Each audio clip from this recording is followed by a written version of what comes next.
നമസ്കാരം, ഭാരത് ലൈവിലേക്ക് സ്വാഗതം. പത്മജ ഒരു തുടക്കം മാത്രം.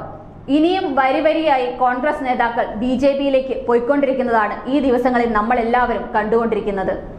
പ്രധാനമന്ത്രി നരേന്ദ്രമോദിയുടെ കേരള സന്ദർശനത്തിന് മുന്നോടിയായി സംസ്ഥാനത്തെ പ്രമുഖ കോൺഗ്രസ് നേതാക്കൾ ബിജെപിയിൽ ചേരുമെന്ന് പാർട്ടി സംസ്ഥാന അധ്യക്ഷൻ കെ സുരേന്ദ്രൻ പറഞ്ഞതിന് പിന്നാലെയാണ് ഇപ്പോൾ പല കോൺഗ്രസ് പ്രവർത്തകരുടെയും ബിജെപി പ്രവേശനം. ഇടതുമുന്നണിയിൽ നിന്നുകൂടി ആളുകൾ എത്തുമെന്ന് കെ സുരേന്ദ്രൻ പറഞ്ഞിട്ടുണ്ട്.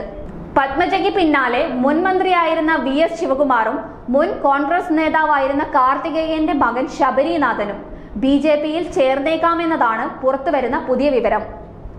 അതോടൊപ്പം മുൻ അത്ലറ്റും കേരള സ്പോർട്സ് കൗൺസിൽ മുൻ പ്രസിഡന്റുമായ പത്മിനി തോമസും മകനും കോൺഗ്രസ് പ്രവർത്തകൻ ഉദയകുമാറും ബിജെപിയിൽ ചേരുകയാണ്.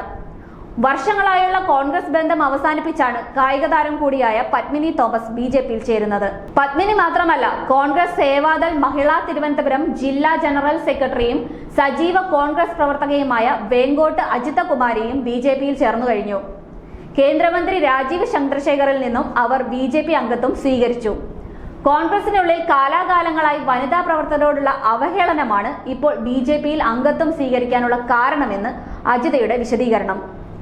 കഴിഞ്ഞ ദിവസം കെ കരുണാകരന്റെ സന്തത സഹചാരി തമ്പാനൂർ സതീഷും പാർട്ടി വിട്ടിരുന്നു. നിലവിൽ സഖാവാകാനും സംഘിയാകാനും താല്പര്യമില്ല എന്ന് വ്യക്തമാക്കിയായിരുന്നു രാജി. വിട്ടുപോകുന്നവരെ പിന്തിരിപ്പിക്കാൻ കോൺഗ്രസ് നേതൃത്വം വലിയ ഇടപെടലുകൾ നടത്തുന്നുണ്ട്. എന്നാൽ നേതൃത്വത്തോട് ഇക്കാര്യം ചർച്ച ചെയ്യാൻ പോലും ആരും തയ്യാറല്ലെന്നതാണ് വിവരം. 2 മുൻ MLA-മാരും കോൺഗ്രസ് വിട്ട് ബിജെപിയിലേക്ക് പോയേക്കുമെന്നാണ് ശക്തമായ അഭ്യൂഹങ്ങൾ പ്രചരിക്കുന്നത്. കോൺഗ്രസ് ഉൾപ്പെടെയുള്ള പാർട്ടികളിൽ നിന്ന് കൂടുതൽ പേർ ബിജെപിയിലേക്ക് എത്തുമെന്ന് പാർട്ടിയുടെ ജില്ലാ നേതാക്കൾ ഉൾപ്പെടെയുള്ളവർ നേരത്തെ തന്നെ വ്യക്തമാക്കിയിരുന്നു.